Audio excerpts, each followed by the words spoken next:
Chancellor of the University of California from 2020, as well as a Senior Professor of Parasitology in its Faculty of Medicine.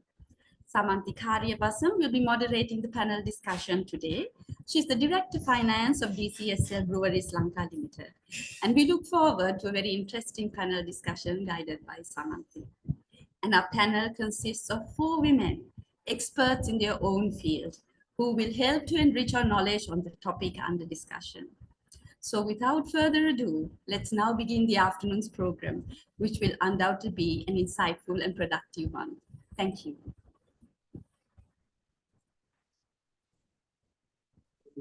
Thank you, Ms. Darshini, for your words of welcome. And I now invite the founder president of CMA Sri Lanka, Professor Lakshman Watawala, to address the gathering. Thank you very much. I think I'm indeed privileged to be in the presence of eminent women who are today celebrating the International Women's Day 2024 on a theme which I think is not only in keeping with Sri Lanka, but also in keeping with the UN Women's Day theme, which is Invest in Women, Accelerate Progress.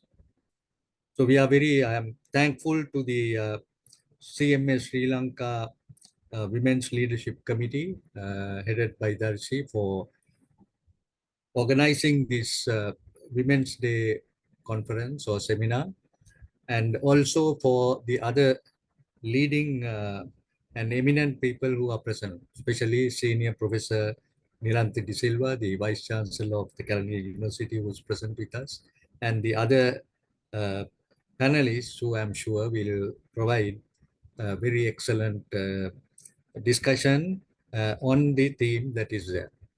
I think today, as the theme says, we have to accelerate progress. I think accelerate progress, that is very essential. And I'm sure if women can accelerate progress, I think all parties will progress. So I'm sure that's a very ideal and welcome theme.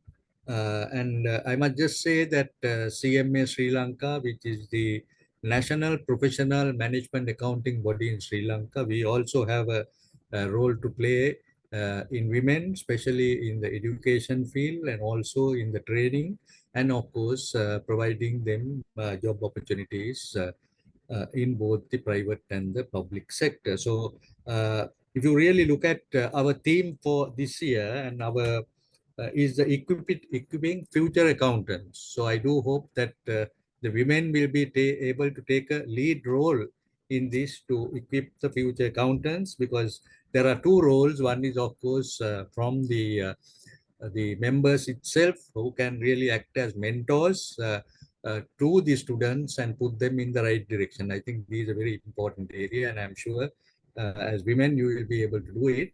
But also I was looking at the real if you look at the future accountants, what is really required of a future accountant.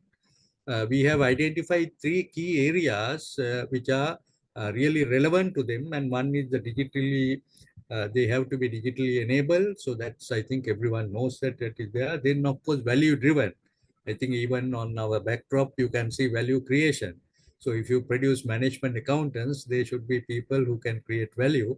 Not only management accountants, but everyone in this country who draws a salary should know that they have to create value. So that's something that could be done. But maybe the housewives who are there, who are not working, are also creating value. So that is really maybe a hidden, it's not quantified in rupee terms, but it's something very valuable. And as ladies, you will all know that. Now on this day, in fact, I was wondering as to what good news that from the CMA side that we can give to the women who are celebrating Women's Day, and also for CMA Sri Lanka, what we can do for the women. So we have really decided that we will grant 25 scholarships for women. So all the Vice Chancellor who is present here, she can send her students, and I'm sure we can give them scholarships. Plus also all of you who are here and any others who are really required, we will provide 25 scholarships. So I think it's something which I thought that we should really maybe it's quite a big sum, but we need really good people, good women who will be able to really become management accountants, who are really operational people, who can really take decisions. They should be able to provide solutions.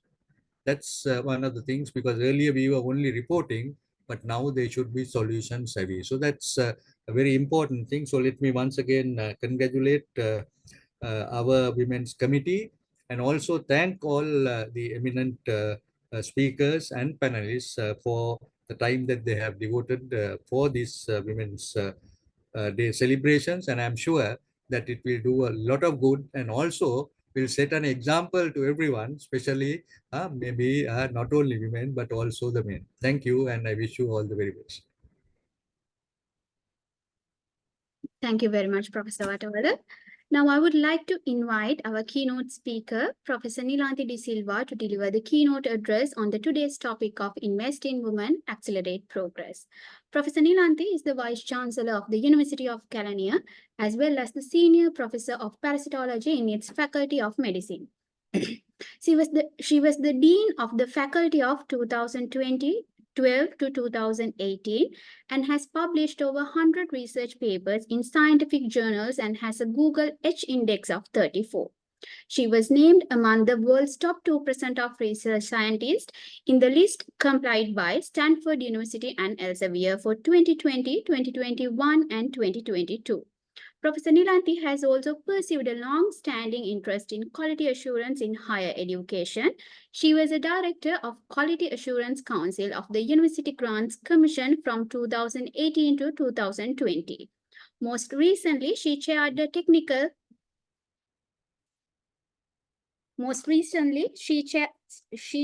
technical advisory committee appointed by the Secretary to the Ministry of Education in 2022.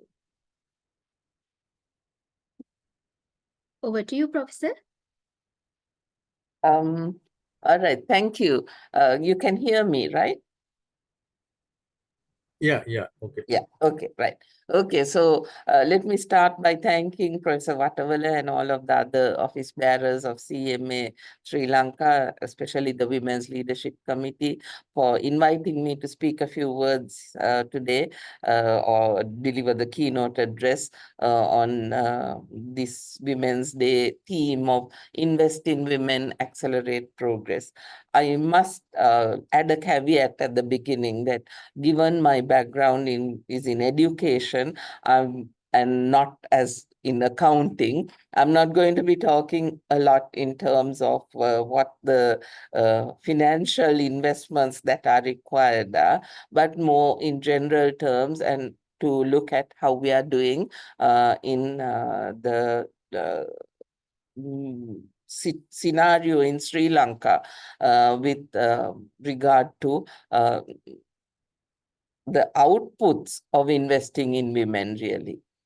So as Dashini Watawala very correctly mentioned right at the beginning in her initial address, there are lots of reasons why we should invest in women, and that includes the fact that basically when women are at work, and Professor Watawala, I object to saying that housewives, you kind of implied that housewives don't work. They actually do a lot of work, but they're just not paid for it. That's the problem that we have, that we need to acknowledge that women do a lot of work. It's just that it's not always doesn't carry financial remuneration. And so how do we address that issue? And then the fact that women and closing the gender gap will contribute to a lot of SDG, the UN Sustainable Development Goals. UN Women in their address regarding, in their website regarding this year's International Women's Day, specifically mentions these 5 SDGs, SDG 5, which is in relation to gender equality, and then the other 4, I will have a look at them quickly one by one. And then, of course, what I think everybody accepts now, that women's equality in terms of the economy is good for business, and that having women in leadership, in employment and in leadership positions benefits companies, and it enables people to grow better, to be more effective in conducting their business. So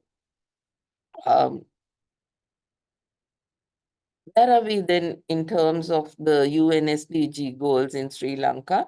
I'm basing what I say today now on the data that is available in Sri Lanka's Sustainable Development Council website. They have a update on progress. The last update is in relation to October 2023. And what I did was I just looked at the data that is available in relation to those 5 SDGs that UN Women mentioned, and try to pick out those areas in which they present gender disaggregated data, so that we can then see how we are doing in terms of what enabling and improving women's conditions. So if we start with SDG 1, that is no poverty,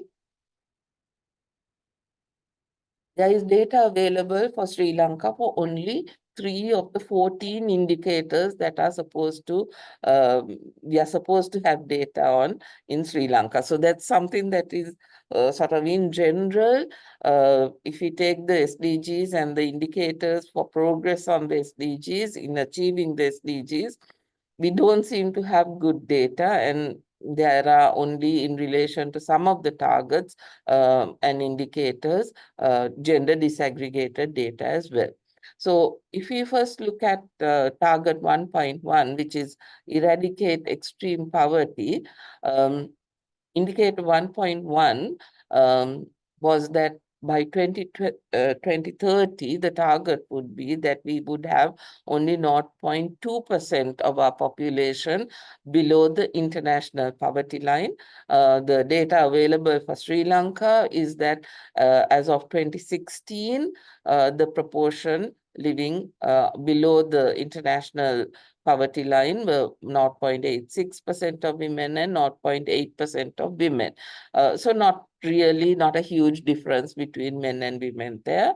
And then in relation to the target 1.2, which is lifting people out of multidimensional poverty, which is looking at health, education, and the standard of living as well.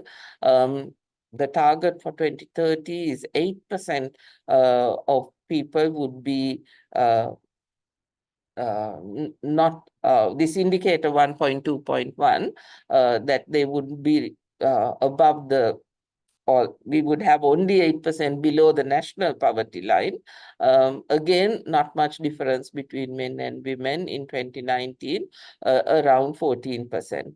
And then indicator 1.2.2, again, very similar for both men and women. This is in relation to multidimensional poverty itself in 2019.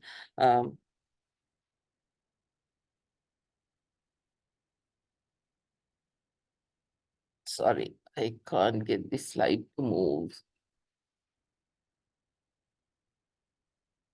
Okay, and then under that same SDG of no poverty, target 1.3 is equitable and sustainable social protection systems. And in terms of Sri Lanka's progress, indicator 1.3.1 is about the proportion of the population that is covered by social protection flows or systems. And in 2019, there were 42% of women and 43.7% of women. We don't know what that 2030 target is because it was not really identified there. But by and large, it looks like in terms of SDG 1, which is about poverty, there are no major inequalities between men and women in Sri Lanka. SDG 2 then is related to hunger and zero hunger specifically. Again, data is available for only a few of the 13 indicators. And in among those for which data is available in relation to target 2.2, which is to end all forms of malnutrition, there was this value that was indicator that was provided, which is that the prevalence of anemia in women of reproductive age, that in 2019, 34.6% of women of reproductive age were anemic, where the 2030 target is 16.9.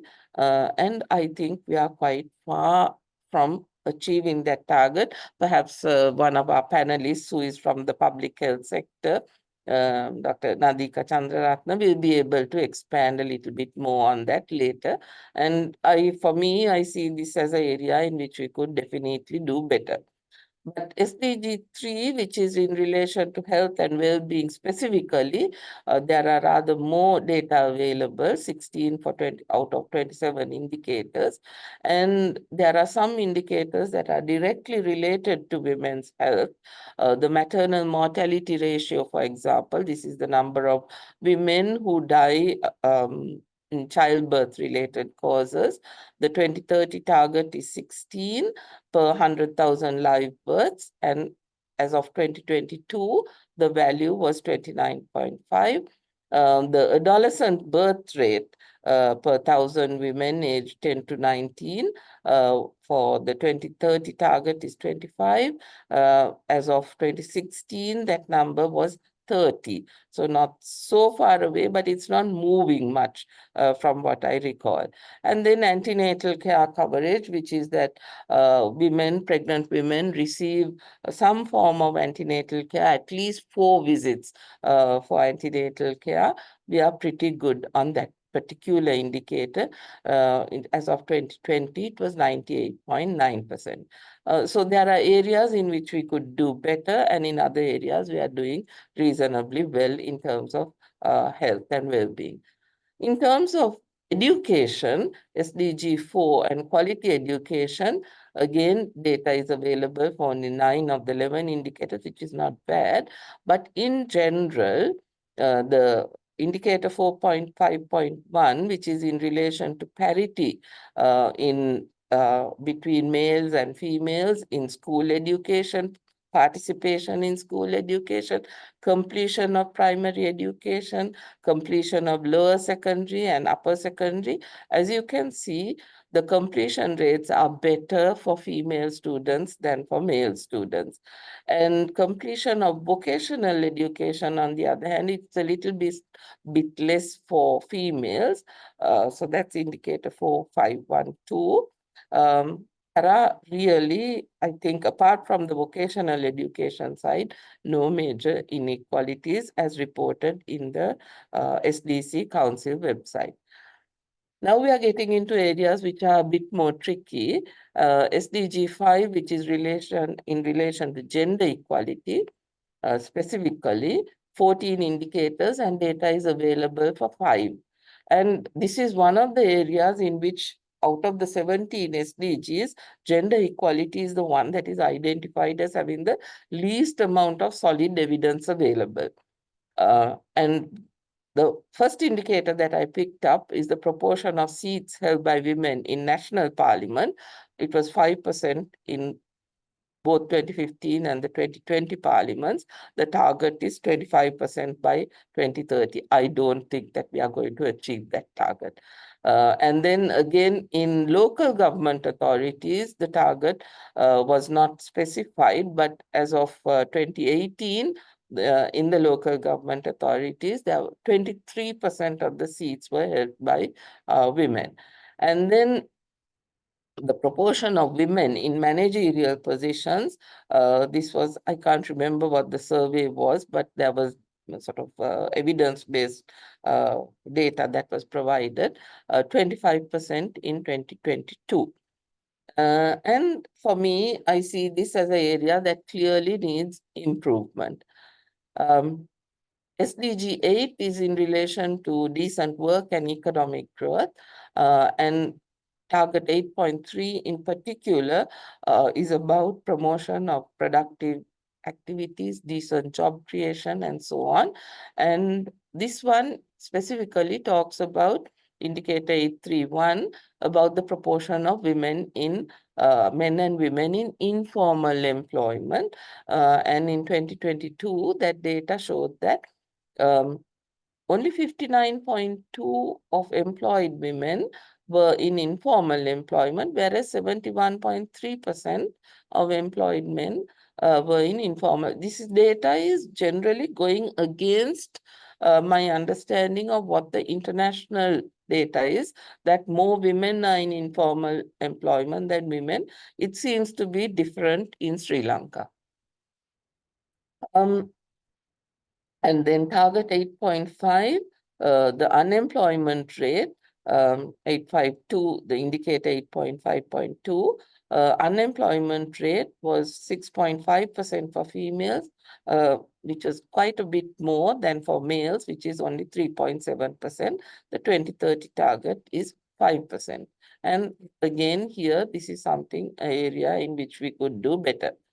Another indicator under SDG 8 was about the proportion of youth, that is people aged 15 to 24, who are not in education, employment, or training. And that proportion was much higher for females than for males. So 22.3% as against 13.5% for males. Again, there was no 2030 target given. I see this as an area in which we could do a lot better.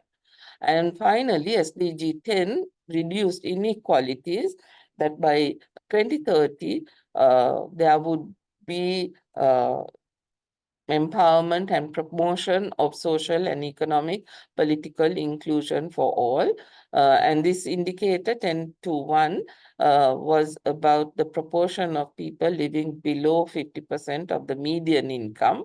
And in 2019, the data that was presented, I think this was from the Household Income and Expenditure Survey, was that 13.3% of females and 11.5% of males were living below 50% of the median income.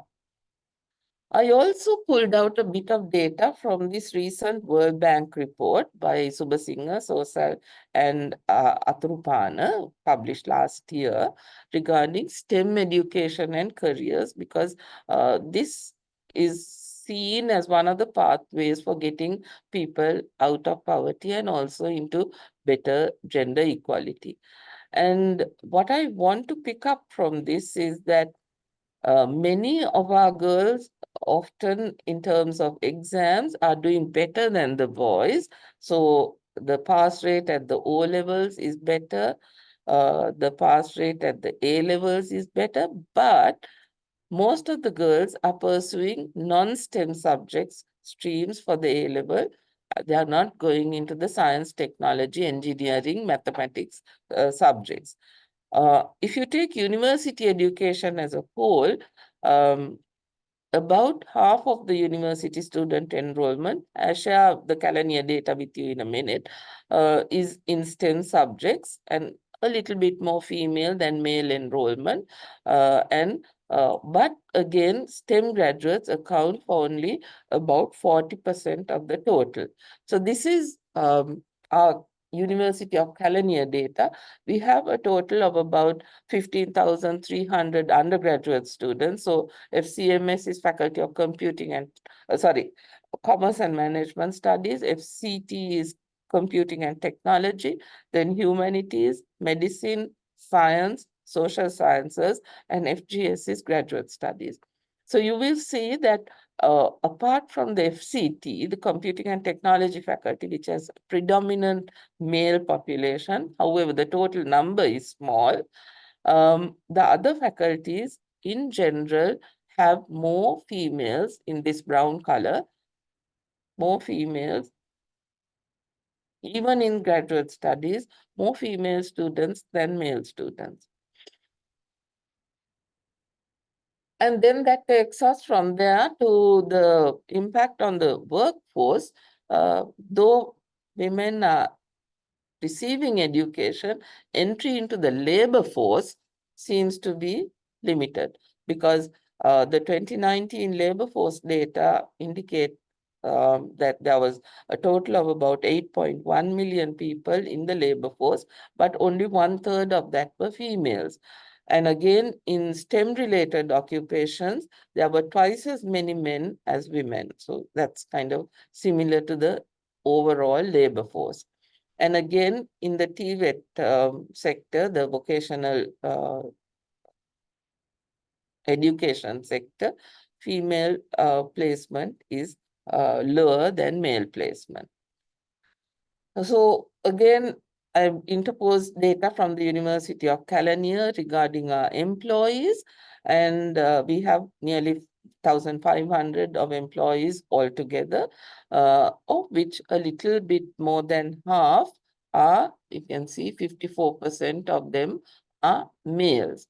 But if you drill down, among the academic staff, 700, approximately 700, I have arranged the staff in ascending order here, you will see that at the lower levels, we have a substantial female representation, but when we go to the senior professor level, the proportion of females is kind of low. And then if you take the non-academic staff, at the primary level, this is like works aid and laborers, we have a very large male population. Among the clerical and allied staff, we have a very large female population. There is certain stereotypes and biases in this sort of division of labor within the university. So if you think about why there are more women in our labor force, I'm going to present to you much of the stuff that is available on UN Women, and then with a few comments on what is relevant to Sri Lanka. As we said earlier, women bear a disproportionate responsibility for unpaid care and domestic work. And according to the UN women statistics, women are overrepresented in informal and vulnerable employment, but that doesn't seem to hold quite true for Sri Lanka. There was also these factors that were presented by UN Women, that women are less likely than men to have access to financial institutions or have a bank account, that women are less likely to be entrepreneurs and to face more disadvantages when starting businesses, and women are constrained from achieving the highest leadership positions, which was borne out by the data that I presented to you a few minutes ago. So to wind up and maybe kick off the discussion that we will have with the panel members, what more do we need to do? I'm sure the panel members will have more ideas to contribute. I think one of the things that we need to do is to encourage our young girls to enter STEM education while still at school. We need to increase the number of Type 1AB schools that offer science education. We also need to encourage young women to enter vocational education and skills training, because that will help them to get into formal employment in those sectors. And then in terms of what I've observed in practice is that recruitment of more females into the private, the corporate sector, and development of more family and female-friendly benefits and policies would really help and encourage women to enter the workforce. So paternity and maternity leave arrangements, and also childcare provision for employees in terms of daycare centers or after school care by both the employers as well as by the state. This is the factor, I think, that is really holding people back from holding women back from entering the workforce, because there is no easy solution to those issues in this country. So that's it, what I would like to share for my address. I will be happy to take on any questions that may arise during the panel discussion. I look forward to hearing from the other panelists as well. Thank you. Thank you very much, Professor Nilanthi, for your thoughtful words and the presentation. Now, in line with the agenda, we have the panel discussion moderated by Ms. Samanthi Karyavasam, Director Finance, DCSL Breweries, Lanka Limited. Ms. Samanthi holds 22 years of experience in the corporate sector, including FMCG, with a special focus in business partnering, finance process, margin improvement, and working capital management. Prior to joining DCSL Breweries, Samanthi was the supply chain finance controller for Reckitt Beckinsale in Sri Lanka and commercial controller to Reckitt Beckinsale, South Korea. She is a fellow member of the Certified Management Accountants of Sri Lanka and is also a member of the Chartered Institute of Management Accountants, UK, and holds an MBA from the Postgraduate Institute of Management, University of Sri Javardhanapura.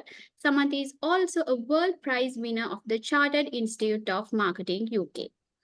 Joining us as panelists for today, Mrs. Shirani Yasaratna. She is currently serving as the President of the Institute of Environmental Professionals, Sri Lanka, and Managing Director, CEO of Sustainability Agenda Private Limited. She is an advisor to the Sri Lanka Business and Biodiversity Platform.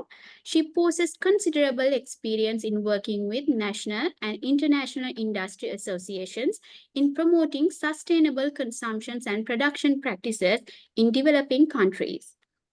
She is a founder council member of the Institute of Environmental Professionals of Sri Lanka and a winner of the Zonta Woman of Achievement Environment Category Award in 2006. Dr. Nadika Chandaratna is board certified consultant, community physician, and a public health specialist, senior lecturer, Department of Community Medicine, University of Colombo, and an external lecturer for the Department of Health Promotion, Rajrata University of Sri Lanka. She is an international research fellow, Community and Health Research Unit, University of Lincoln, UK. She has won several national and academic awards and prizes for her publications, including the President's Award for Scientific Publications, and has also served in the capacity of a consultant to several union organizations, including WHO, UNICEF, and the Union. Ms. Kamalini Ellavala, she is the Senior Manager, Sustainability, Women Banking and CSR at Commercial Bank of Ceylon PLC. She is also the Coordinator of Commercial Bank Corporate Social Responsibility Trust. She is a lawyer by profession and she possesses widespread experience in banking, having been with the Commercial Bank for the past 20 years. Joining as a management trainee, she was in mainstream banking for 8 years and 7 years in human resource management prior to her present position since January 2020. Ms. Rashmi Satyanathan. Ms. Rashmi is the project manager of the USAID funded Civil Society Impact Activity at Women in Need and has over 7 years of experience in working closely with marginalized groups of community, engaging in the development and sustainability of their growth. She is currently awaiting to pursue her Master's in Development Studies and Gender at the Faculty of Law, University of Colombo. Her passion to work in the development sector rose from her interest in volunteering and working with the community at a very young age. We also invite all our attendees to send your questions and clarifications by using Q&A or chat box. I invite Ms. Samanthi Karyavasam to conduct the panel discussion. Over to you, Ms. Samanthi. Thank you, Angela. Thank you for those kind introductions of myself and the rest of our panel. I think I really want to thank Dr. Nilanthi for the detailed introduction. I think most of us are at a much more educated about this subject now with the start of that. And also, I would like to thank Professor Lakshmi Vatavella and Darshini Vatavella for giving me this opportunity to conduct the panel discussion today. Before we get into the discussion, I too have a very few slides just to go through and go through to get a good start and bring all of us into one page into, remind us what this whole thing is about. So basically the 2024 Women's Day theme, which says invest in women, is actually in line with the UN theme for this year. And if you look at the whole statistics, what we see is that gender equality is central to the strategic development goals of the United Nations. And this actually remains very high on the agenda of the Secretary General. What they realized is that in their 2023 Gender Gap Index, is that no country is actually close to achieving the objectives. And they realize that, you're kind of falling behind the objective of achieving the 5 SDGs by 2030.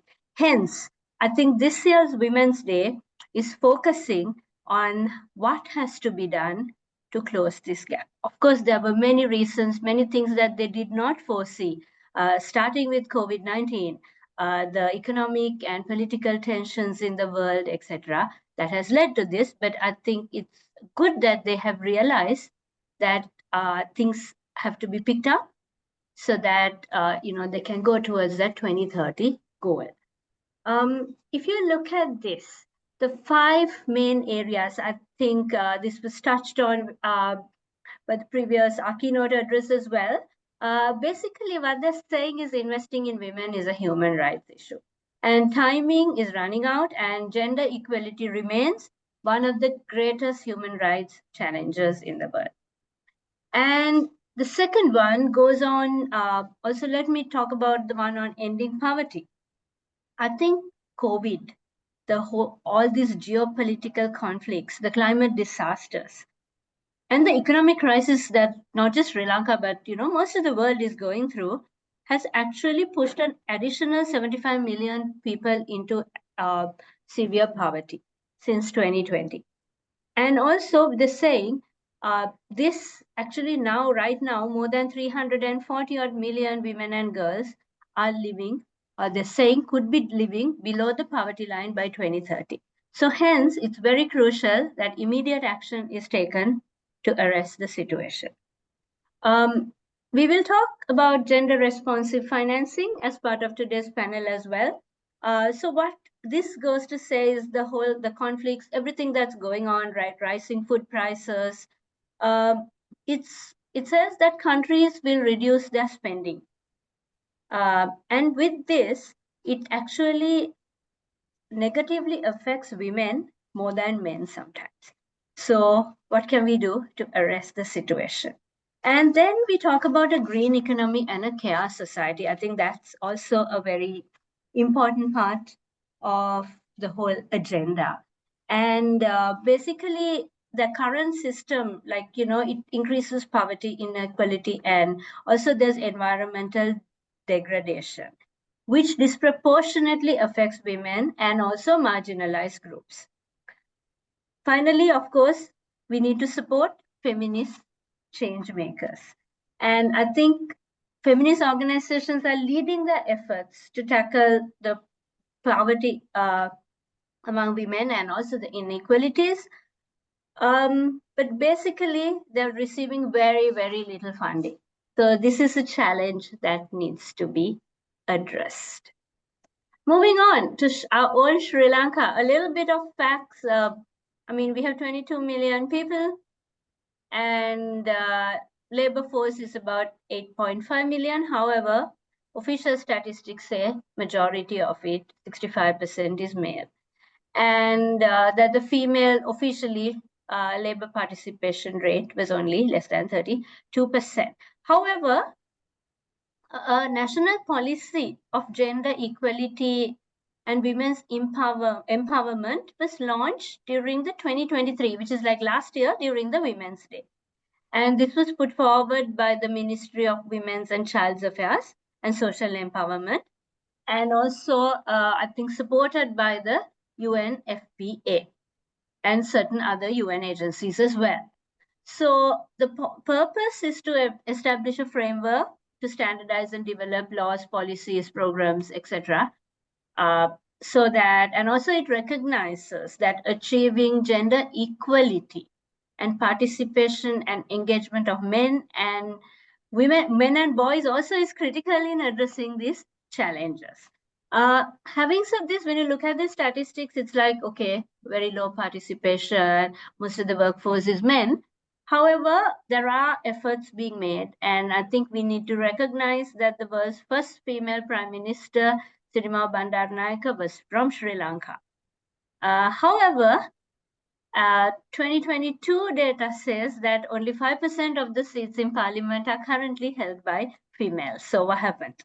There are companies that are, trying to introduce not just maternity leave, but extending it to parental leave. And also we've had certain women CEOs taking over Sri Lankan companies. And also, I think another one coming from the private sector, even the government sector, what can be done is for companies to set ambitious targets, to say how many women, not just in the overall workforce, but also in management and in senior management, how do you increase female participation? Finally, yes, there is low participation of females in the workforce, but there are many reasons. I think the panel will go into reasons as well as certain solutions, how they see.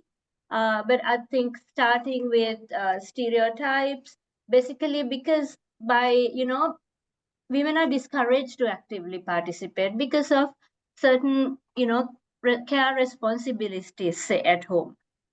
And then also there are legal barriers. I mean, this is interesting. I mean, it may have been introduced to protect women, but now it's hitting them back. For example, like restrictions on nighttime work, and this restricts. There are legal barriers that are stopping people, and also we don't recognize, like some said, the part-time employment, and also the social infrastructure in the country or provided by the public sector, the private sector, in terms of quality childcare, etc. And also, do we have a skill mismatch issue? Do we get the right skills that are required for the job market? I think these are few things which we can go into detail during our panel discussion. But let me now invite or get into the panel discussion. And to start the panel discussion, I would like to actually invite Professor Nilanthi. And this first question is for Professor Nilanthi, and maybe Dr. Nadika also can chip in here and give her views. My first question is, what is the current context relating to investments in health and education, considering the economic situation of Sri Lanka and the impact of reduction of investments in the current context in Sri Lanka? So over to Professor Nilanthi and also Dr. Nadika.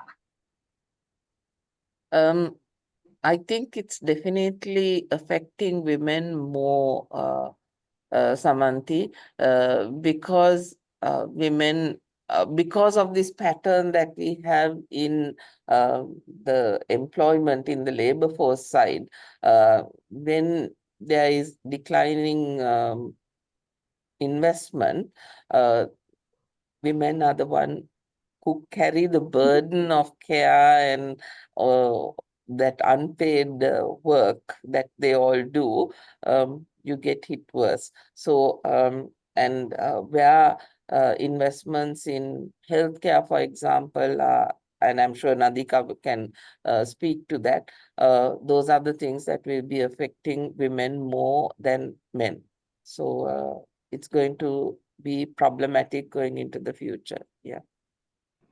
Dr. Nadika, maybe you can elaborate a bit more on how this impacts the health sector, especially community medicine, etc., which will directly have an impact on women. Yes. So if I'm to highlight what Prof. Nilanthi showcased during her keynote, now we had been doing quite well in maternal and child health. Like we have really good maternal indicators like the maternal mortality rate, the mothers who died during pregnancy and after, like within the 42 days after childbirth, that is really low in our country. Like we are like compared with developed countries, our rates are quite low. So even the infant mortality rates, the children who die within the first year of life, we are having very low rates. So we are being considered as a country which have really good indicators compared to the level that we spend for health. Because throughout the past decades, we have spent about 4% of our GDP on health and around 2% of our GDP on education, which is considered very low. But being being a welfare society where the health and education both had been free at the point of delivery, this has given rise to all these high indicators. But then when we look at the recent years, what we see is, especially when it comes to health, the investments are declining.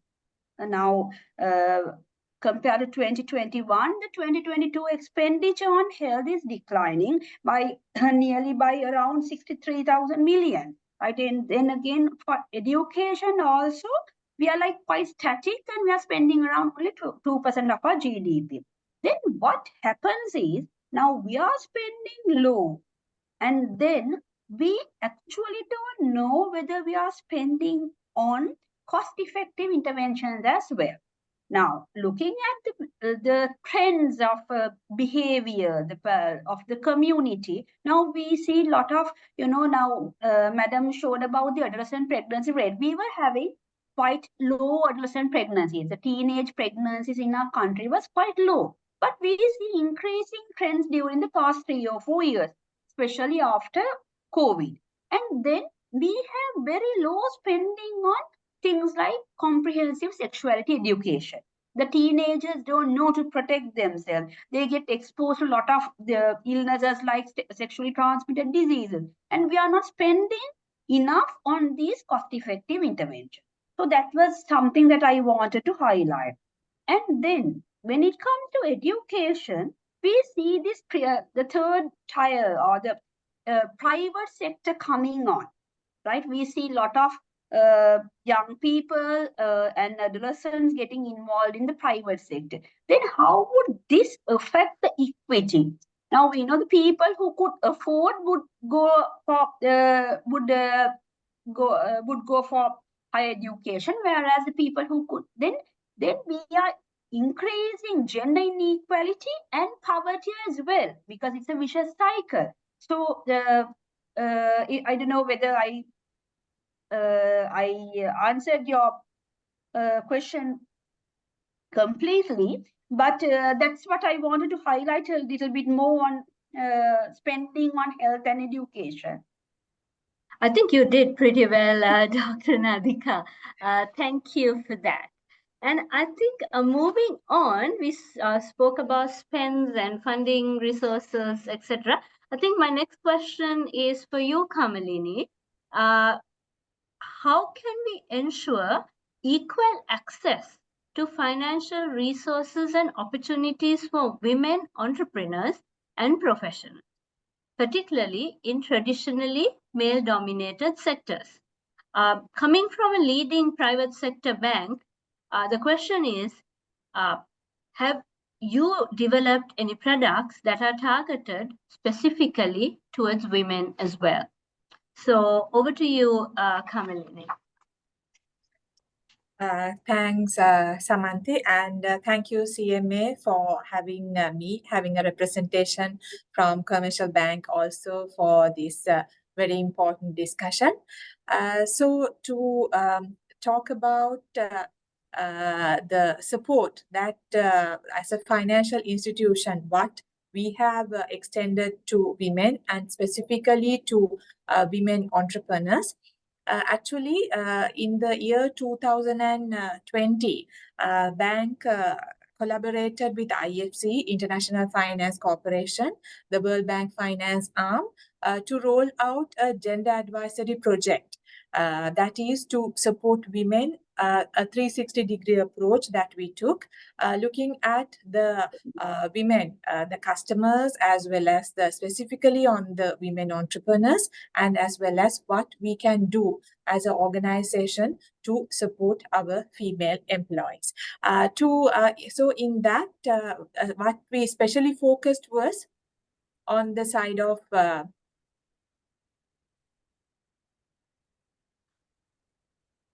can you hear me?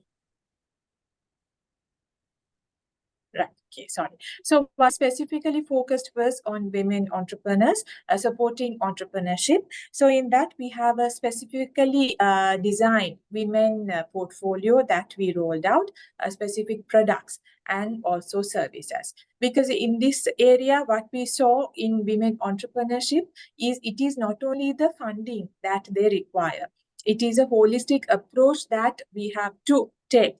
That is specifically the need was on the side of non-financial services. That is not only giving a loan would help them develop their businesses or help them start a business. It is the non-financial services as like how you can design your branding, how you can develop your packaging and things like that also. And also specifically how you can keep your accounting. So that is something that we have seen in the women entrepreneurs, specifically when we are working with them. One thing is that they do not keep their accounting properly. They would be just putting everything into the same kitty, and then say business income as well as what you will get from your husband, what you will get from your selling things from your own garden, things like that. So everything would be in the same account, or they will not even put it into an account. They will just keep it and spend it. And one more thing that we have seen in these women entrepreneurs is that they get very easily satisfied. They earn 5,000 rupees a day. And then, yes, this is more than enough. I have given additional income for my family. But it is not so. We have seen this. And we have told them, because loads of potentials, our women, they have loads of potential. And with all these potential, they are coming in. And then they are like saying that, no, this is enough. But as a financial institution, going beyond what we do as providing finances, we have been supporting these women entrepreneurs to come to show their full potential. And also in doing that, we having understood the need of having a professional qualification, because our women entrepreneurs, majority of women entrepreneurs, what we see in them is that they lack a professional qualification, and also they are very backward mainly because of that. So understanding that, what we did was we collaborated with PIM, Postgraduate Institute of Management, Javadharipura University, to offer an entrepreneurship course, a certificate course for our women entrepreneurs. So in that, they were like, it was a collaboration of both industry and the academia. So there we rolled out a program where we would be giving a holistic approach as to how they can develop their businesses, how they can do marketing, accounting, and all these things in one go, and then to develop their own businesses. So that is on the side of women entrepreneurs, and also on the side of women professionals. That also we have rolled out special products and services specially designed for our women entrepreneurs. And also, having said that, it is not that we have been not focusing on this particular segment all this time, but we have been having specifically designed Anagi savings account since the year 2012. So likewise, we have been expanding our portfolio to accommodate the financial needs as well as the non-financial needs of our women customers. So that, and also Going on, another thing what we have understood is that women need loads of interaction, loads of networking. We always learn from each other. So for that also, we rolled out another initiative, first in the country, a platform. In this platform also, we have special pages for our women customers, specifically for women entrepreneurs, ComLeap, our digital platform where women can even sell their products and then do the buying and selling both, as well as do the networking, as well as the knowledge sharing. So with all these things, we are reaching out to our women and wanting them to flourish, because we have understood that sustainable economic development, what we are talking mostly today, cannot be achieved without women in the equation. With all these discussions that have been taken place and with all the numbers that we saw, it is the unpaid labor that only the unpaid labor will not take a country forward. It has to be taken forward. Yes, thanks.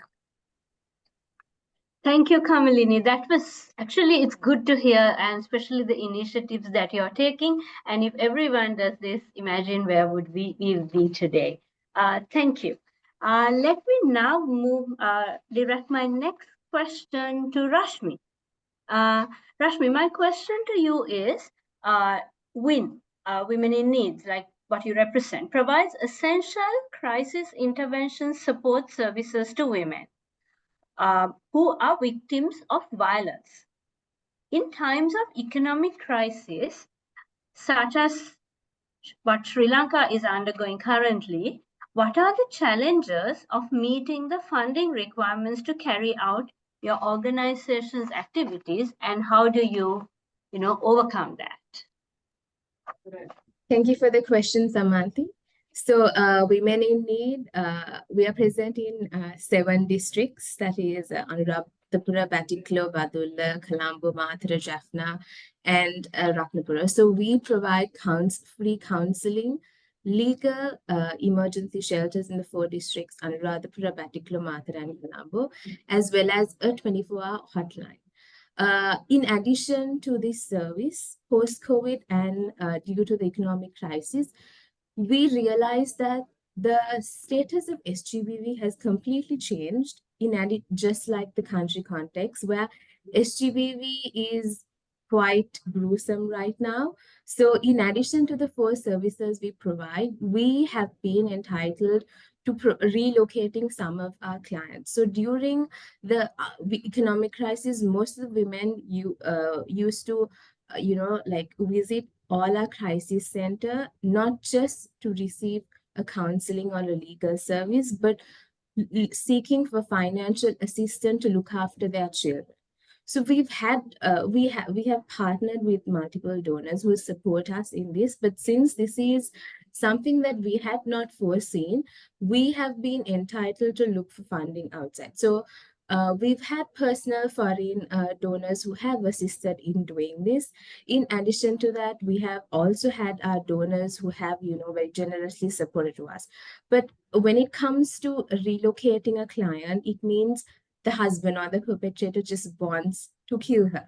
So initially, violence, SGBV was subjected to just, being physical and, being, emotional. But now it has become where the perpetrator just wants the woman and children to be killed, so much so that they rush to win. And we are in a dilemma sometimes, wondering how can we help her, because we just don't want to, let her go back home. So it has been quite a challenge to us, but since we have a good network of stakeholders continuously supporting us, we've been able to go on this journey. But also, I would like to mention that, this is something that is not spoken out loud. Relocation, where a woman has to, go out and, has to completely leave her house, just walk out with whatever she's wearing, with her children.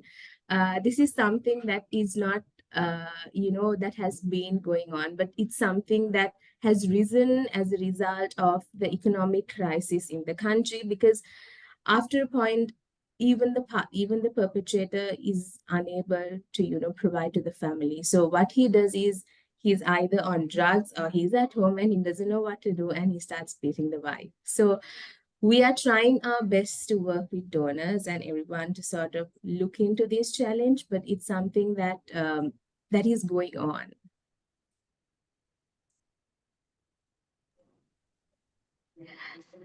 Thank you, Rashmi. So it kind of opens opens our eyes and, okay, look, this is going on. Something needs to be done. And I'm sure the recipients are very grateful for the support they get from organizations such as yourself as well. Shirani, I will move to the next question, which I will direct at you. It's about climate change. So climate change is something that impacts all aspects of life. So super hot right now. But I mean, from floods to hot weather to heat waves to whatnot. Can you elaborate on women's economic empowerment in terms of the climate change impacts, which have now become a real reality at the moment? Shirani, over to you. Thank you, Samanthi, and also thank you to CMA for giving us this opportunity to address you.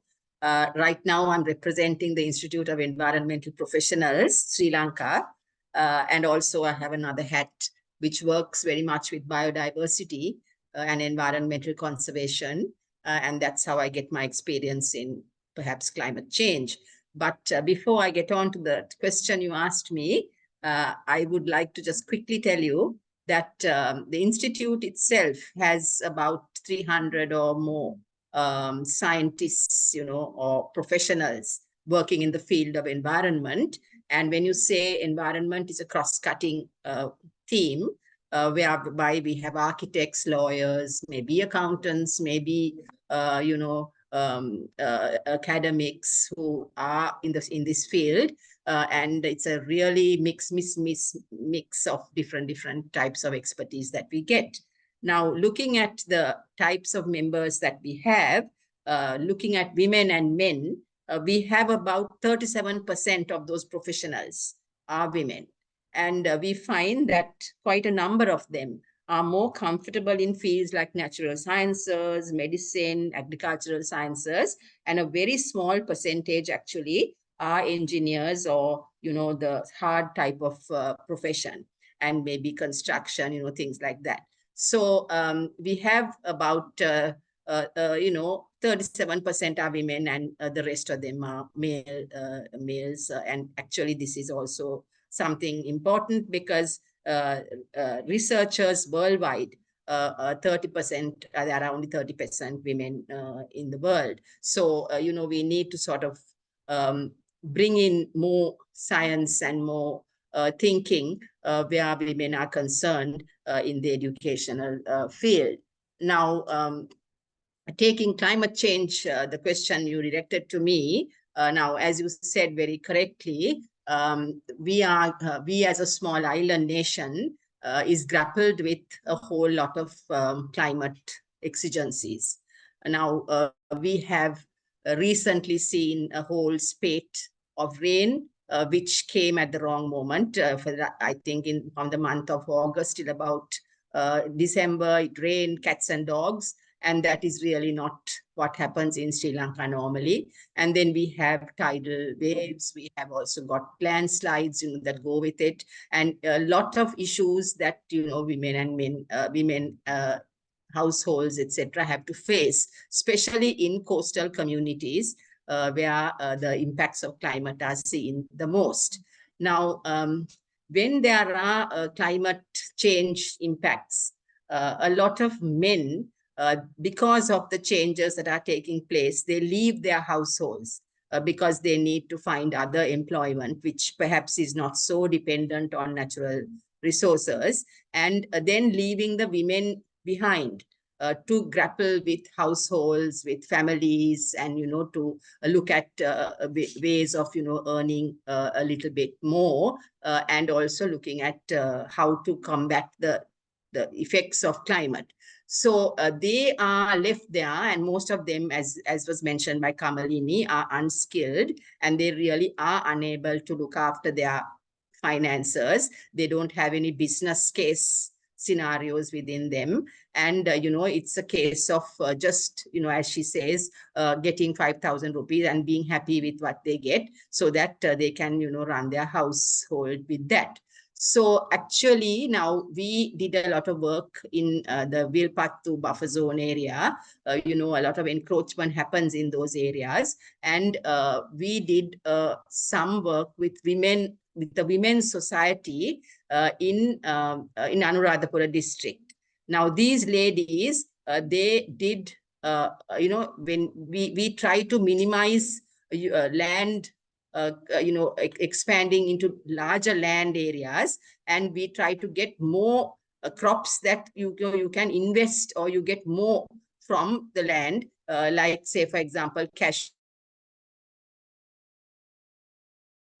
And there are companies that send them out, and you can earn a lot from these types of crops rather than do a chili or whatever it is that goes for the local market. So these ladies embrace this very, very well.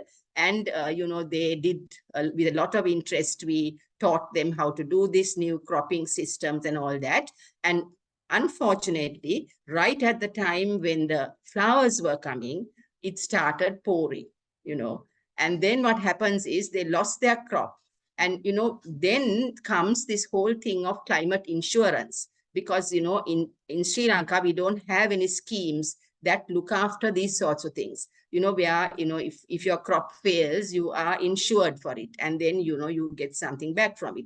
So these are the kinds of things that happen. They put in their money, they invest in whatever they get. And then finally, there is a whole lot of problems with respect to climate change. Now, unfortunately, we can't make any changes to it because most of the impacts of climate change is not generated from Sri Lanka. We are a vulnerable country.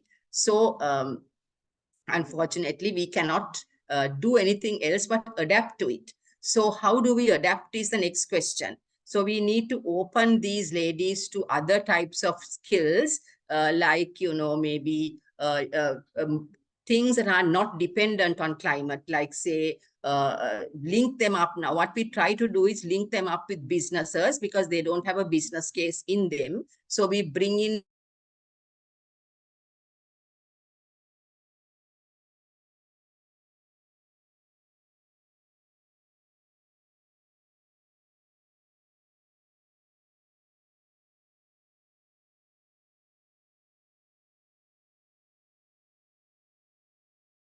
and then these companies help them to market these products. And then that's a more stable income for these. So what we need to do is to diversify their knowledge and make them more, interested in things that they can do, which doesn't interfere with their family lives and their children and their educational, pursuits, so that they can do it in their free time, and that can then be an income earner for these people. So we need education, need skills enhancement, you need them to be linked to marketing opportunities, you need them to diversify their whole scheme, so that then they become wider, their whole scope gets wider, and then they become more sustainable in their sort of lives. So we as organizations that are more science-based, we have to help these people to think a little bit more in those lines, and not just, just do something in a very ad hoc way, which perhaps will work or it won't work. We need them to get more systematized and get more adapted to working in a plan. So we need to assist them to make these sorts of management plans, marketing plans, so that then they start. And if they are in a society, it always becomes easier for us to start working with these people because then they are a bigger voice, and then they start learning from each other, as was mentioned previously. So there are many ways in which we can implement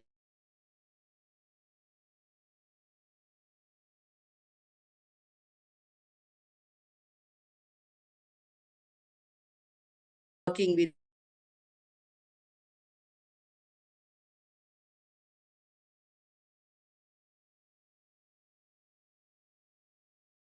to climate effects. But as you know, will be happening because our emissions are very low. Sri Lanka, the emissions of carbon dioxide is very, very low when you compare it to the global market. But unfortunately, we are an island nation, which is very vulnerable to the impacts of this. So it's a very real thing, and we need to work a little bit more with agencies that are more science-based. And also it is important to note that there are some areas of Sri Lanka that are more vulnerable to climate change. So we need to work in those areas so that then the work that we do is more focused. So that's really what's happening. And I think there's quite a bit happening out there in the field at the moment. Thank you, Shirani. And I think there was a lot of work that you and your teams are doing. And it's good to know what goes on as well. And we have to also just mention that, I have to commend the private sector, because today our private sector is very different to what we had about 10, 15 years ago. They are very sensitive to this kind of thing, and they are very supportive and come forward with a lot of finances for these kinds of projects that we do on ground. And I have to commend their efforts in this work that we do. Thank you. And let's hope it improves and we get more and more collaboration for all these activities. My next question, I think this is an open question, but maybe Nadika, you can start with your thoughts. So my question is, what are some successful strategies for overcoming gender biases and stereotypes in our workplaces? And how can organizations implement them effectively? So this is an open question. Dr. Nadika, maybe you can start and then we can get it rolling. Yes, if I'm to just discuss explain one or two interventions that have really worked out well. So one is having things like flexible working hours. Now, even the women who hold very high positions in both the government and the private sector, they are like, when we interview them for their research purposes and as well as in other circumstances, they always come out with the enormous stress that they have because of they have to look after their children, look after their old parents, so this care work. So that was one reason for women to not engage in work, as well as women who work also kind of quite stretched due to all these other commitments. So having flexible working hours is considered as a very cost-effective intervention because it increases the productivity. It is a win-win situation. The woman also wins and the organization also wins because she can give her fullest when she is at ease. And providing, the second is, I would say, providing good childcare facilities. Now, the organizations which have good childcare facilities have always shown that they are the health status, not only of the women, but the managers, the administrative staff, everything goes like improved. So having good childcare facilities, at least maybe even if we can't have each and every institution, if we can have a pool like now for all the for example, all the hospitals around the national hospital, there is a childcare. There is a creche kind of a daycare center for doctors at national hospital, so the doctors can keep their children there and go for a work. So kind of having something like that would be really beneficial for both parties. Thank you, Dr. Nadika. And that's a very practical, approach that you also simple but practical approach you are suggesting. Anyone else wants to add in this question? How do you reduce gender biases and stereotypes? Any other thoughts? Yes, I would like to add to that as to how to reduce the because this is something that we see every day in the workplaces. So what could be done is on the side of awareness and education, I suppose, and where the both the female and female staff to be made aware, especially about these unconscious biases, and then to get them onto one platform where like everyone would be on one page, and then we can take forward our policies and practices. So I suppose that in the side of training and development, creating awareness on those factors would actually help organizations to overcome the gender biases and also the stereotypes. And also, actually, the organizations anyway today have those inclusive recruitment and hiring practices. So to be more focused on that, because certain organizations, depending on the businesses, the opportunities given for female staff is females is less. So I mean, I would say that even in the banking industry, which is actually male dominant, we see that the numbers in the banking industry also compared to the male numbers, female numbers are less. So consciously making an effort to have a 50-50 balance. I know certain jobs females might not be able to do it as better. I mean, do it in a way that the organization in the business perspective is expecting. But however, facilitating those and then encouraging the participation is something that is a need of the hour. And also we see in the leadership positions, we call it as this glass ceiling or whichever. But however, organizations, we see that if, I mean, like consciously making an effort to have the boardroom representation more for female representations as well. And also, as Dr. mentioned, the flexible working hours also. So likewise, organizations do take conscious efforts, and taking conscious efforts and being conscious about it and telling everyone in the organization also, let us be conscious about this, is some factor that that we have to be mindful in taking forward those initiatives, I would say. Thank you. Thank you, Kamalini. I love your answers. And also, I think this is real because we have consciously, we do certain things. We also have unconscious biases. So I believe, you know, first realizing that there are these unconscious biases and how do we work around them and how do we set targets and how do we move forward is something that can really move the agenda. Samanthi, if I were to add a little bit, I completely agree with Kamalini about that need for awareness raising, because that really, sets people thinking about issues that they might not have otherwise thought about. And if the organization is a largish one, making sure that any data collection and reporting that is done in a gender disaggregated manner as much as possible.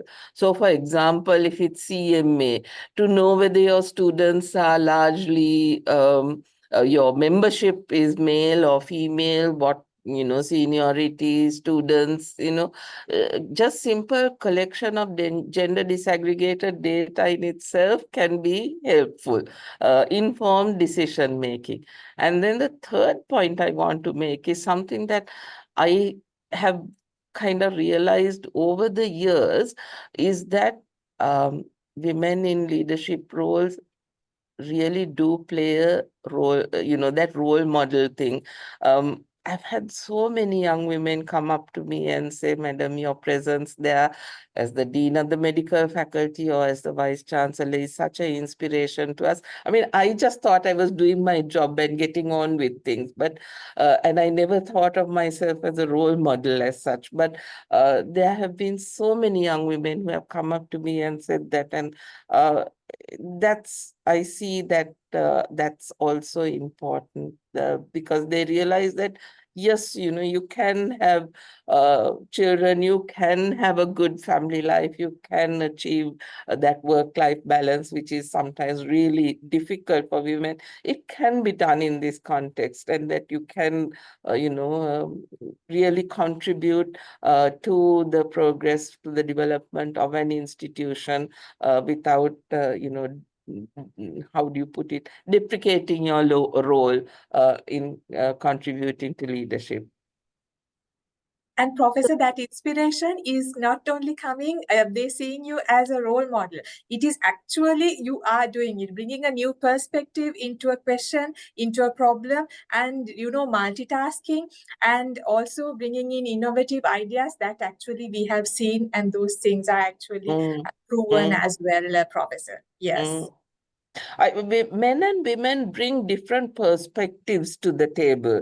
And I think it's really important to look at things from those different angles, because then that makes better business sense. It makes better sense for us as educational institution to see things from all those angles. So yeah. Super. I think diversity, inclusion, we talk here men, women, but I think it can even go like, people from different countries, different races. I mean, the more diverse views you have, the more richer the whole discussion becomes. Super. Let me move to the next one. Rashmi, I'm going to ask you to answer this question. How can the civil society organization collaborate with government and private sector to create a more inclusive and supportive environment for women's empowerment and progress? So in terms of women in need, I think the key is to sort of identify what sort of support you require from either sector. So for example, like I mentioned, one of the services we provide is emergency shelter. So we have partnered with the Ministry of Child and Women Affairs since 2017, where they also support us collaboratively fund because our shelter expenses have soared high since the economic and post-COVID situation, with clients coming in and staying over for more than 3 months. So that also we work very closely with the police, and also the district secretariats really provide their support in terms of doing our services successfully. And also, since WIN provides a holistic service, so when a client comes over, we always ensure that she's given counseling. Then if she requires legal support, we look into it. And once she gets all these support, we also make sure that, we do follow-ups to see whether she's fine. If we are unable to provide any of these services, we ensure we link her to the stakeholder network that we have, who also support. So having a good collaboration with government officials, a government is important, but also it's important to see like what sort of service your organization requires. For example, WIN is trying to currently establish SGBV forums at a divisional level. So the SGBV forums bringing together CSOs that work on women-related issues, and also it brings in the whole referral mechanism of government officials who work on women and child issues. So bringing all these stakeholders together, creating a platform to discussion has made us understand that these issues that take a long process can be resolved when this group of stakeholders come together collectively. So that's our experience in working with the government sector. So in terms of the private sector, we've had the corporate sectors wanting to collaborate with WIN only for specific events, which we believe, it's either for International Women's Day or something like 16 Days of Activism. We understand their interest in wanting to collaborate with us, but also we've seen over the years, we sometimes feel like, this corporate sector is, I'm not talking about CMA, but I'm just talking generally. We feel that the private sector requires a bit more sensitivity towards SGBV, because SGBV is not an issue that can be resolved overnight, but it takes periodic time to sort of, resolve it, which requires a lot of sensitivity. So in terms of the corporate sector, the support that we've gained over the years has been quite minimum, but we also provide our support whenever they request us from. But in terms of the government, we've been maintaining a really good relationship with them in the past 3 decades, which is important. But in terms of as a civil society organization, I believe that having the support of either of this sector is important, because they provide you a range of services in sort of ensuring that you're able to do your work well. So the support that the MCW, the Ministry of Women and Child Affairs, and the police has really helped women go ahead with the work that we do and support a lot of women. So yes, that's what I would like to say. Thank you. And I hope, sincerely hope that it gets better as we go. Probably creating more education and appreciation also of this need would help, I hope. Next, I think at some points we talked about, education and the role it can play. So, Professor Nilanthi, what role can educational institutions, particularly say universities, play in addressing the skill mismatches in the labor market and preparing graduates, especially women, with the relevant competencies needed by the private sector? Example, can you collaborate with industries to design curriculums and training programs, etc.? And I think a fact that has come out is that 43 or almost 44% of the unemployed graduates actually have degrees in art. And also, most of the arts degree holders are women. So what are your thoughts on this, Professor Nilanthi? Samanthi, you touched on a very raw nerve because a very, very pertinent question, and something that I think about every day. I see this in 2 ways, right?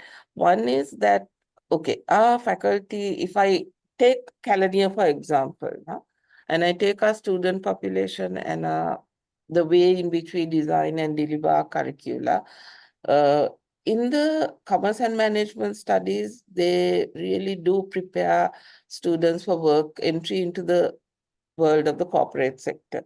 And they start from, right from the beginning, grooming students to develop self-confidence, to be able to present themselves, deal with issues that they will encounter in whatever workplace that they will be heading towards, and so on. And I think by and large, they are pretty successful at that because they work closely with the corporate sector. On the other hand, in the arts faculties, the issue is that a lot of the students that we get from there, and maybe their teachers too, have from the beginning had their eyes set not on entry into the corporate sector, but as government servants.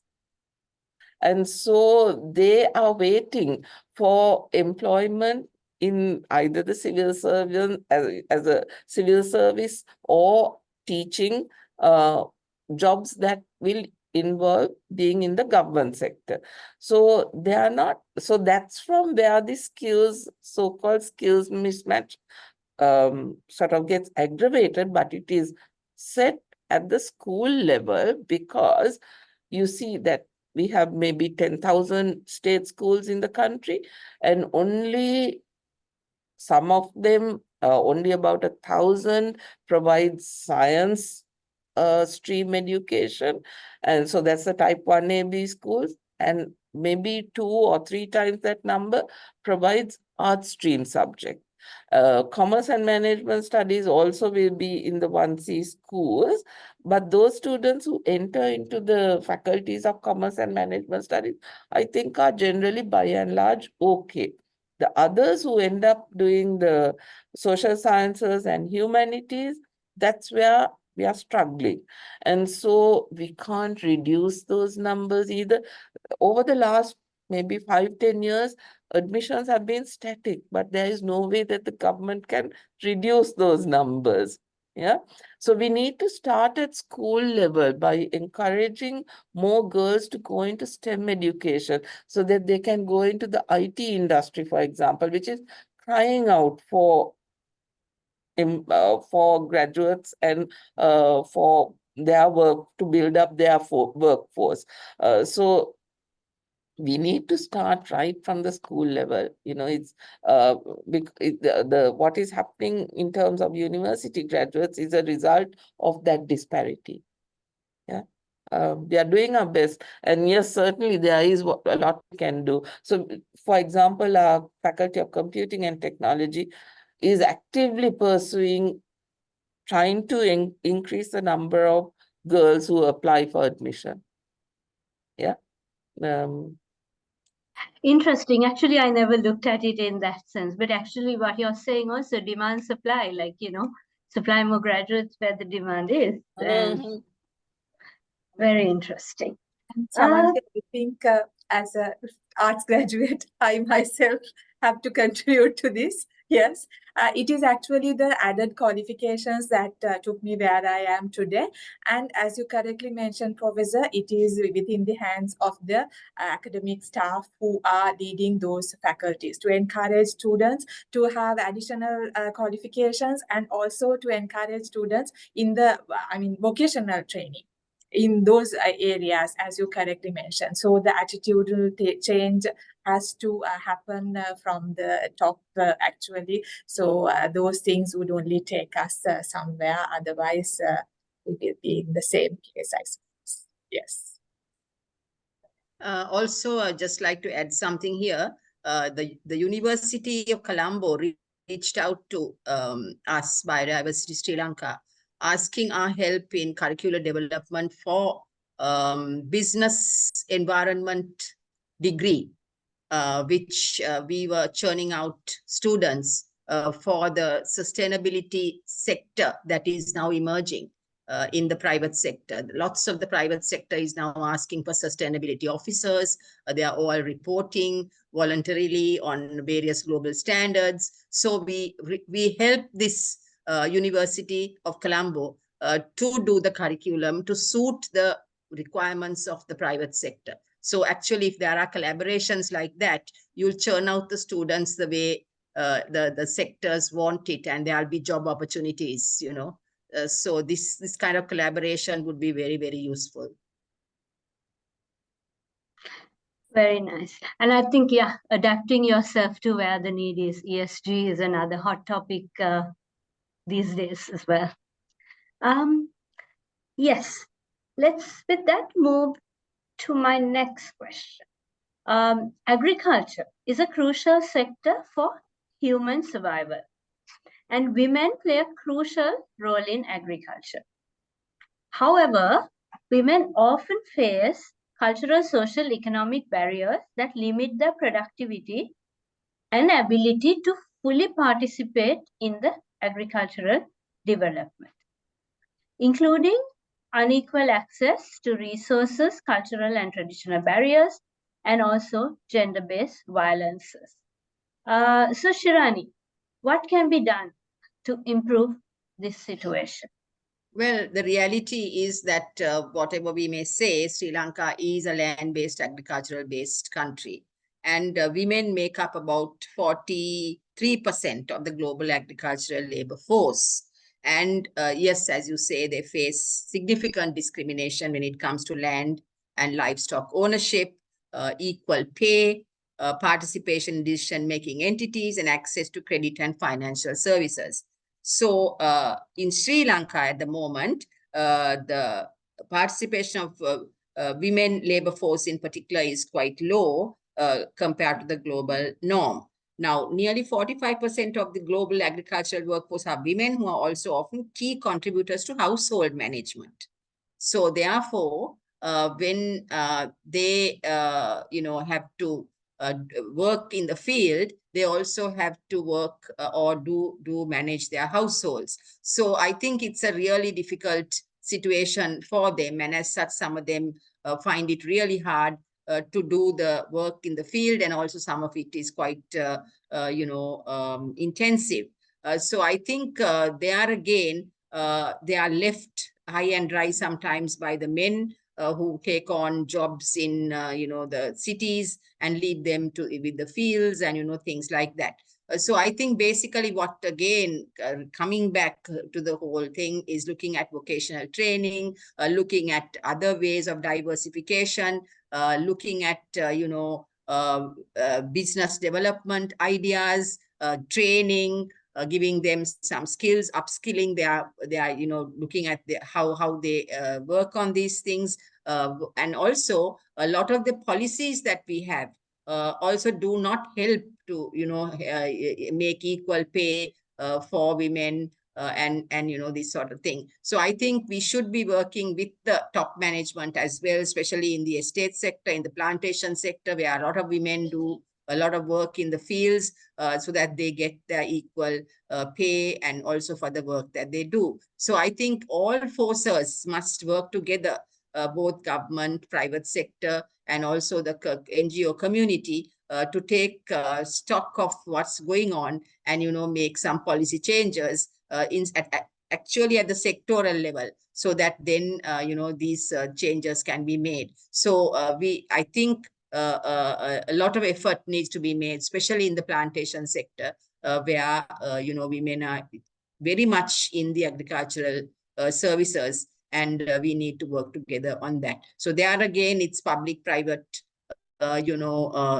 community partnerships, which I can't stress more. And also, we have seen also in the subject, apart from the agriculture, when you talk about waste management, which is another huge problem in Sri Lanka, we have now mastered women as beach caretakers, who have now been given some additional income by cleaning beaches and adopting beaches, beach stretchers. They form themselves into associations. Private sector is supporting them in paying them an additional wage for what they do. So, these partnerships, and the SDG goal number 17, I think is really the answer to most of the things that we have to do. And it's without leaving it to the state alone. We need to work together collaboratively, and, find answers to some of these issues. So I can't stress that more, Samanthi. Thank you. As we come to the end of the panel discussion, one more question. But before that, I think just to remind the audience, if you have any questions, please use the time to use the Q&A box, or of course, we will have some time for you to ask questions as well.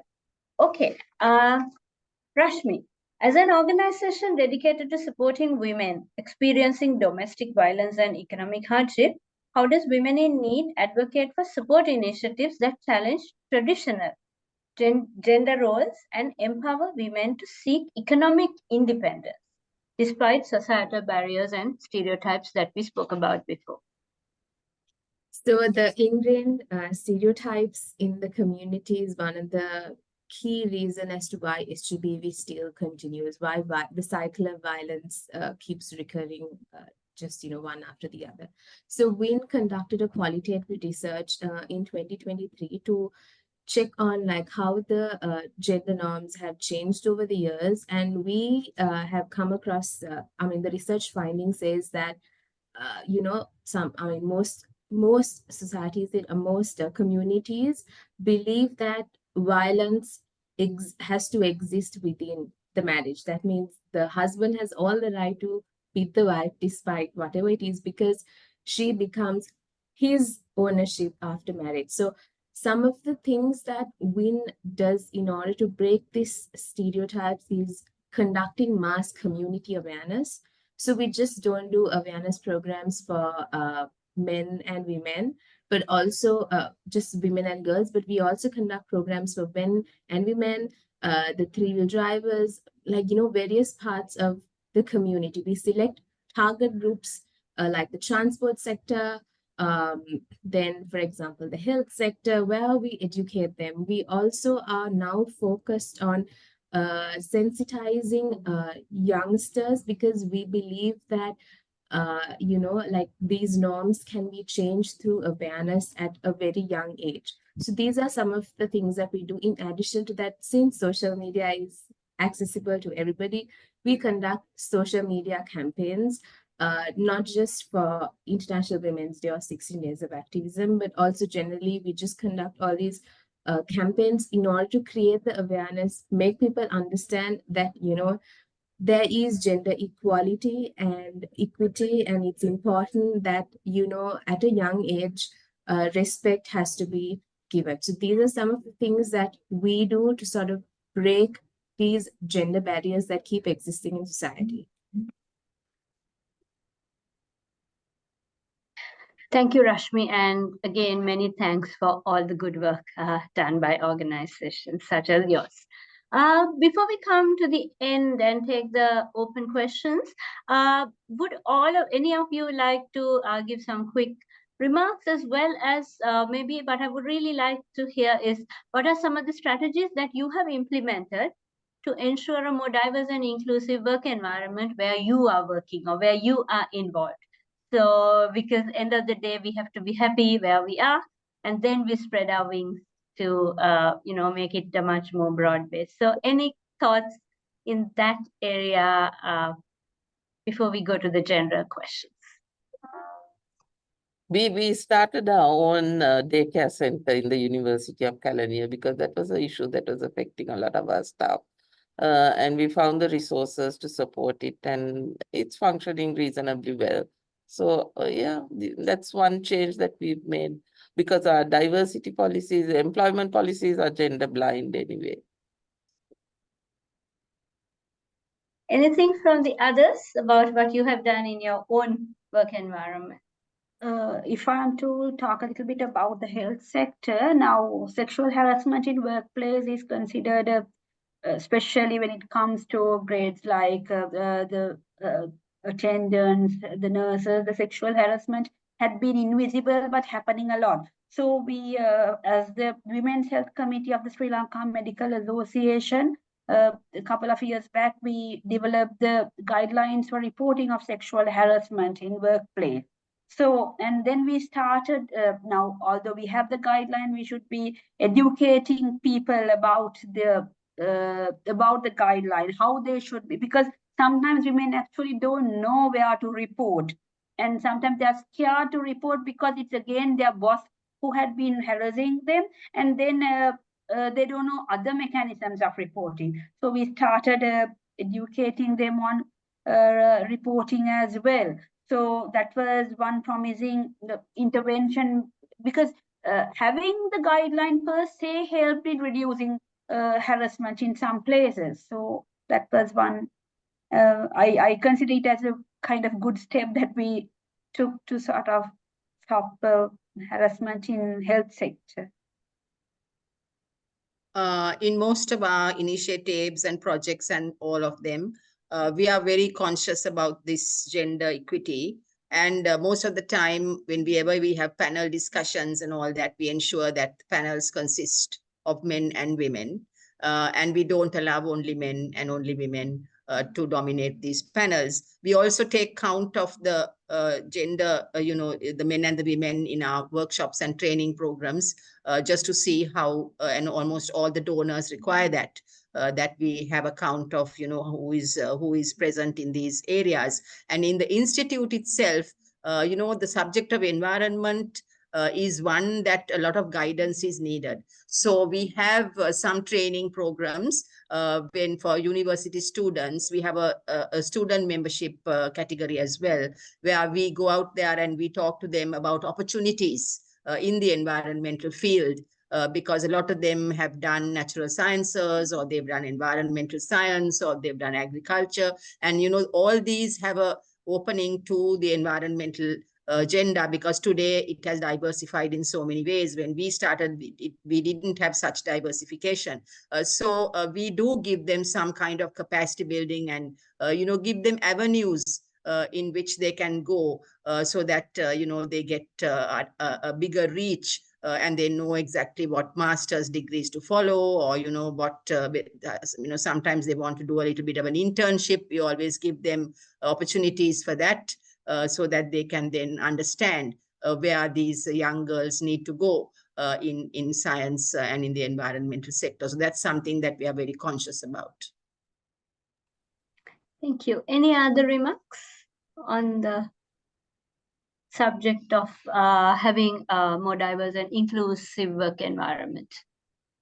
Yes, actually for us also what have worked is training and awareness, and also not only having policies as Dr. mentioned, it is about keeping the staff aware about look here, we have these policies and we have these guidelines and these procedures. So for the whistleblowing policy, like all these things we have in place, and the code of ethics and the sexual harassment policies and all these things. So making staff aware about all these things had actually worked for us.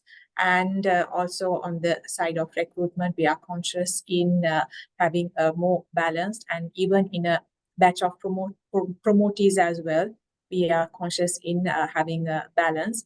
And as you go up the pyramid, actually for training programs also, we ensure gender parity, and we ensure in giving opportunities for everyone in a very balanced way. Yes. Nice. Thank you, Kamalini. So I think any questions from the audience for the panelists? You can put your hand up maybe, or yeah. There are a few questions in the Q&A box. Q&A as well. But I think before that, if there's anyone who's, who wants to physically ask a question, I would like to give an opportunity for that first. Anyone in the audience?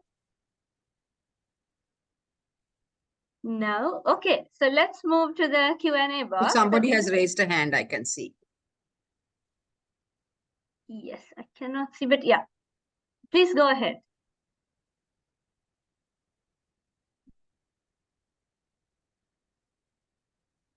Questions from the audience?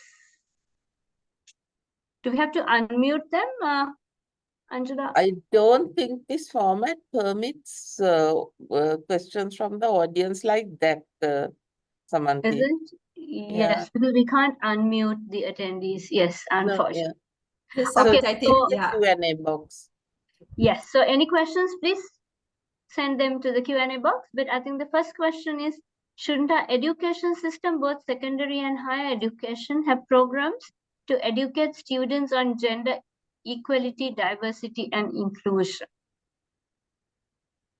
Yes, we should. Yes, we do need to do that. It's not We don't easy, disagree, right? but yes. At the university, we've started this Living with Diversity program for freshers, which was introduced by the UGC for all our universities. We've started with some training of trainers. It hasn't taken off on a big scale, but I'm hopeful that within the next couple of years it will.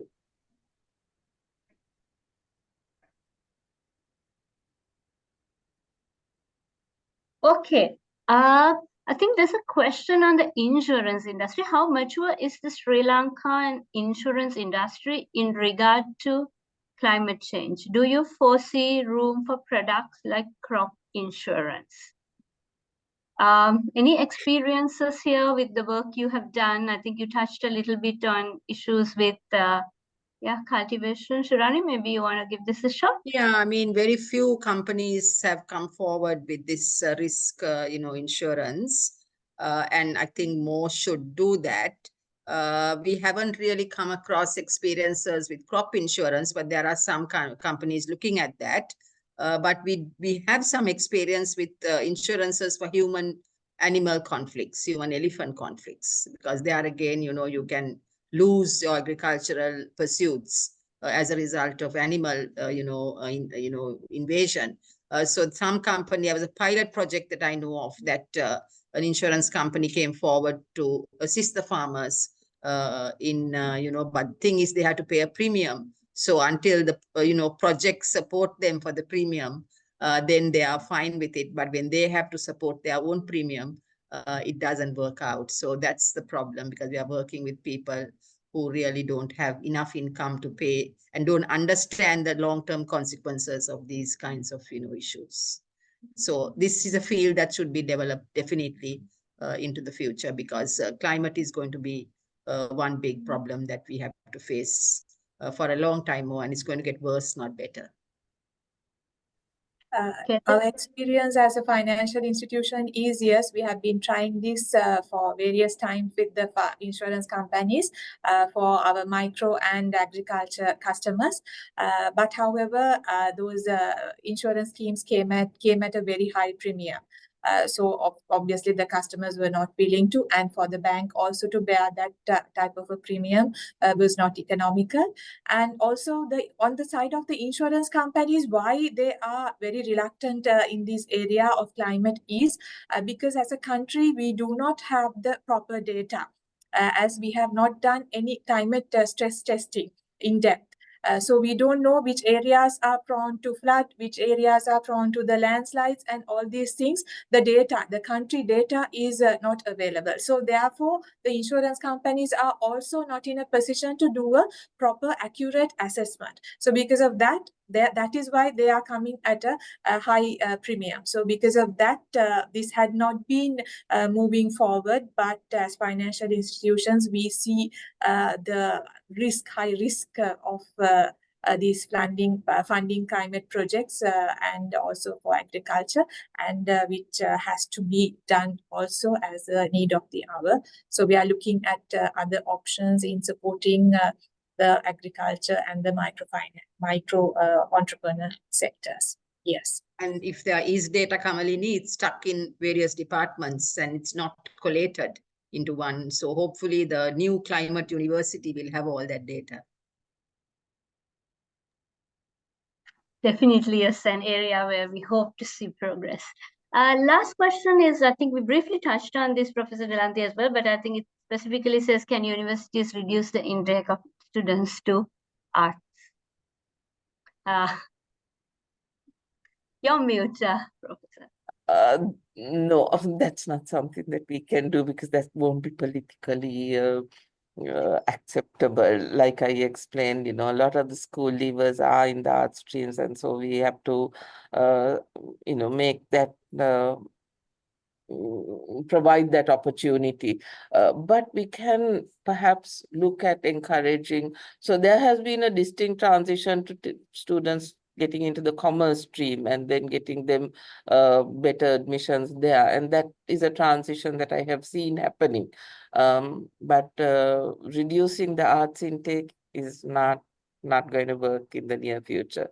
No, that's not that's politically practical. That's the reality of how things are in this country. So what's to be done? Yeah.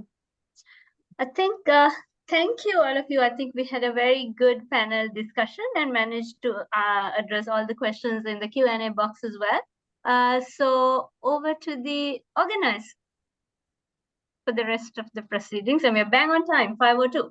Yes. Thank you very much, Ms. Samanthi. And yes, thank you very much for all the panelists as well for the insightful and valuable panel discussion. So since it has now come to an end, I would like to invite Ms. Asika Attanayaka, a member of CMA Sri Lanka Women Leadership Committee and Manager Finance Dipped Product PLC to deliver the closing remark. Thank you, Angela. Good evening, ladies and gentlemen. On behalf of CMA Sri Lanka, I would like to thank our esteemed guest, our keynote speaker, Dr. Nilanthi De Silva, Vice Chancellor of University of Kelaniya, our moderator, Ms. Samanthi Karivasam, and our panelists, Ms. Shirali Asaratna, Dr. Nadika Chandraratna, Ms. Kamalini Ellawala, and Ms. Rashmi Sadanandan for participating in our webinar and sharing their knowledge and insight that has enriched our understanding on UN Women's Day theme for the year 2024, Invest in Women, Accelerate Progress. A special thank you to Mr. Darshini Vattawala, Chairperson of the CMA Women's Leadership Committee, for her invaluable contribution behind the scene. Your dedication has greatly contributed to our success of our event. I would also like to acknowledge our appreciation for the support extended for the event by the President, CMA Sri Lanka, Professor Lakshman R. Vattawala, and thank Anjula and Shanti from the CMA Secretariat for their tireless effort in organizing the event.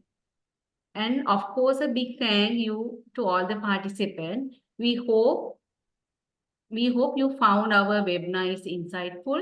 Your presence is truly appreciated. There is no limit to what we as women can accomplish. Thank you. Over to you, Anjula. Thank you very much, Ms. Asika. And since we have come to the end of the session, so I would kindly request to all our panelists and keynote speaker and to Ms. Samanthi. So everyone has switched on the cameras, right? Yes. So because we need to capture a photograph as a memory of this event.